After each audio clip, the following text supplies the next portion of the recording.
दोस्तों, आरएसएस ने मोदी शाह को हरियाणा चुनाव को लेकर के चेतावनी दे दी है। लोकसभा चुनाव में करारी हार के बाद आरएसएस ने हरियाणा विधानसभा चुनाव को लेकर के गुजरात लॉबी को अल्टीमेटम दे दिया। आरएसएस ने भविष्यवाणी की है कि अगर हरियाणा चुनाव में मोदी शाह की दादागिरी चलती है तो हार सुनिश्चित है। गुजरात लॉबी को दायरे में रहकर काम करने की जरूरत है। दायरे में रहने की सलाह जो है वो आरएसएस ने दी है।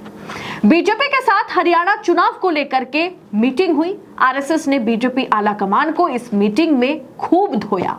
क्या कुछ हुआ है बताएंगे आगे आपको वीडियो में विस्तार से, यानी किस तरह से आरएसएस ने पेच को फंसा दिया है गुजरात लॉबी के लिए, आगे आपको वीडियो में पता चलेगा। तो वीडियो को आखिर तक जरूर देखें। नमस्कार, स्वागत है आपका देश नीति पर।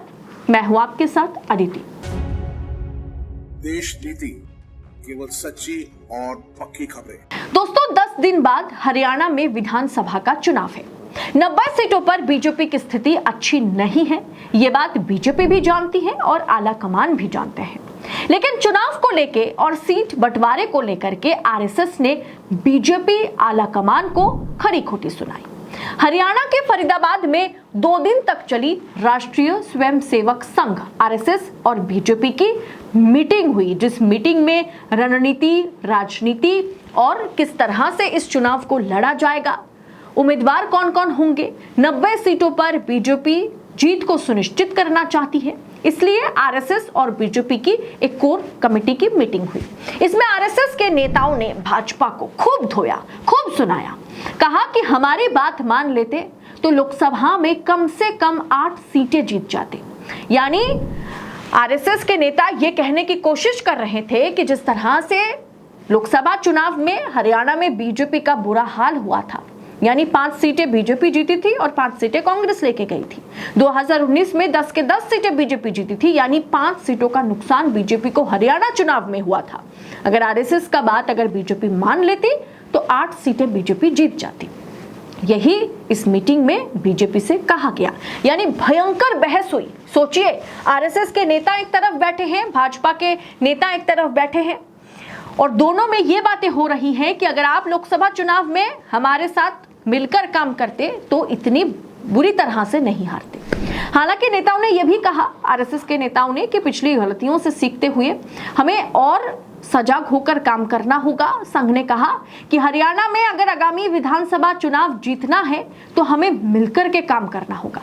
याद कीजिए दोस्तों, जेपी नड्डा ने किस तरह से कह दिया था लोकसभा चुनाव के दौरान कि हमें आरएसएस की कोई जरूरत ही नहीं है, बीजेपी जो है वो संघ से भी आगे है, बड़ा है। इसीलिए बीजेपी के साथ आरएसएस किसी भी सूरत पे हर एक मोर्चे पर नजर नहीं आई थी। आरएसएस के कार्यकर्ता बूथ बूथ पर जाकर के प्रचार नहीं कर रहे थे और इस बार यह कहा गया कि अगर मोदी शाह की दादागिरी हरियाणा में नहीं चलेगी तो बीजेपी कुछ सीटें अच्छे तरीके से हासिल कर सकती है, क्योंकि राजनीतिक जो मंच है वहां पर बीजेपी अच्छा प्रदर्शन हरियाणा में नहीं कर पा रही है। इसीलिए आरएसएस ने जताया कि बीजेपी को हमारे साथ मिलकर के काम करना है। बीजेपी के साथ संघ के कार्यकर्ता हर बूथ स्तर पर एक्टिव होंगे, जो कि लोकसभा चुनाव में नहीं हुए थे। फरीदाबाद में ये जो बैठक हुई, कोर कमेटी की आरएसएस और भाजपा के नेताओं के बीच जो बैठकें हुई, भाजपा ने बूथ स्तर के आंकड़े रखे। हरियाणा में बीजेपी ने लोकसभा चुनाव के बूथ स्तर के आंकड़े भी रखे, जिसमें देखा गया कि भाजपा 49% बूथों पर हार गई थी लोकसभा चुनाव में। हरियाणा में लोकसभा चुनाव में 19,812 बूथ थे। इन बूथों से बीजेपी केवल 9,740 बूथ जीत पाई थी। बाकी 10,000 बूथ पर कांग्रेस और अन्य दल जीते थे। इन बूथों पर भाजपा हारी, वहां बीजेपी की टीम थी, कार्यकर्ता भी थे। लेकिन संघ की रिपोर्ट में आया कि इन बूथों पर कार्यकर्ता ही घर से बाहर नहीं निकले। कार्यकर्ताओं के परिवार वालों ने ही 100% वोटिंग नहीं की। इसके अलावा शहरी वोटर जो भाजपा का कोर वोटर भी हैं, वो वोट देने से मना कर रहे थे। संघ का सुझाव अगर बीजेपी मान लेती, उम्मीदवारों को अगर सही तरीके से हरियाणा में उतारा जाता तो बीजेपी 8 सीटें जीत सकती थी। ये बहस जो है वो संघ और बीजेपी की मीटिंग में जम करके हुई। इसीलिए आरएसएस ने साफ कर दिया कि आरएसएस के पदाधिकारियों ने कहा कि अगर संघ के दिए सुझाव पर अमल दिए होते आप तो हरियाणा बुरी तरीके से आप नहीं हारते। इसीलिए इस चुनाव में आपको हमारे सुझाव के मुताबिक काम करने की जरूरत है।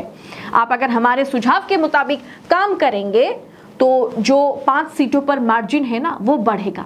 3 सीट हिसार, अंबाला और सोनीपत भी भाजपा की झोली में आ जाएगी। अगर यहां संघ के सुझाव को आप इंप्लीमेंट नहीं करते हैं तो इस चुनाव में भी हार सुनिश्चित है।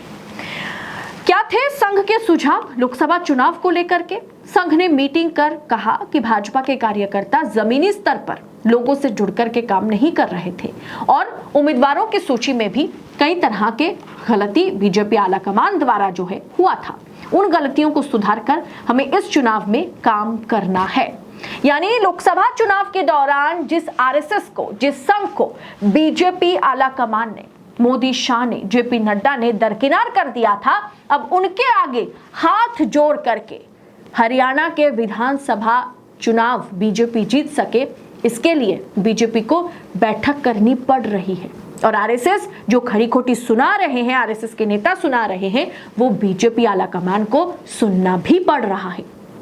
क्योंकि बीजेपी ने अपने पैरों पर कुल्हाड़ी मारी थी लोकसभा चुनाव में और इस बार उम्मीदवारों की सूची को लेकर के साफ साफ आरएसएस ने चेतावनी दे दी है कि सोच समझकर आरएसएस के नेताओं के साथ बातचीत करके, उनसे सुझाव लेके, उनके सलाह परामर्श से ही अगर आप चुनावी रणनीति को तैयार करेंगे, उम्मीदवारों की सूची तैयार करेंगे तो आप हरियाणा जीत पाएंगे, वरना आपकी हार जो है सुनिश्चित है। जरा सोचिए बीजेपी का हाल क्या है। एक तरफ जो संघ हमेशा बीजेपी का साथ देता रहा वो अब लाल आंखें दिखा रहे हैं। मोदी के सहयोगी दल जो है वो मोदी जी को लाल आंखें दिखा रही है। तमाम सहयोगी जो है, चाहे नीतीश हो, चाहे टीडीपी हो, मुंह खोलकर फंड मांग रहे हैं। इतना मजबूत विपक्ष है, leader of opposition Rahul Gandhi है, जिन्हें दरकिनार करने की कोशिश भी, साजिश भी रची जा रही है। लेकिन ऐसे में बीजेपी जो है ना, मोदी जी, शाह जो है वो चौतरफा घिरते हुए नजर आ रहे हैं। कुछ अपने घेर रहे हैं तो कुछ विपक्ष के लोग घेर रहे हैं। ऐसे में हरियाणा विधानसभा का चुनाव तो आसान बीजेपी के लिए कतई नहीं है, क्योंकि ये बीजेपी भी मान रही है, ये संघ भी मान रहा है। तो इस पूरे विषय को आप किस एंगल से देख रहे हैं, आपकी राय इस पर क्या है? कमेंट कर अपनी राय हमारे साथ जरूर शेयर करें। बाकी रिपोर्ट अच्छी लगी होगी, पसंद आई होगी तो लाइक जरूर करते हुए जाइएगा। फिलहाल इस रिपोर्ट में इतना ही। जल्द होगी मुलाकात राजनीति और राजनेताओं से जुड़ी खबरों के साथ होगी। तो फिलहाल दीजिए इजाजत। बहुत बहुत शुक्रिया। जय हिंद, जय भारत।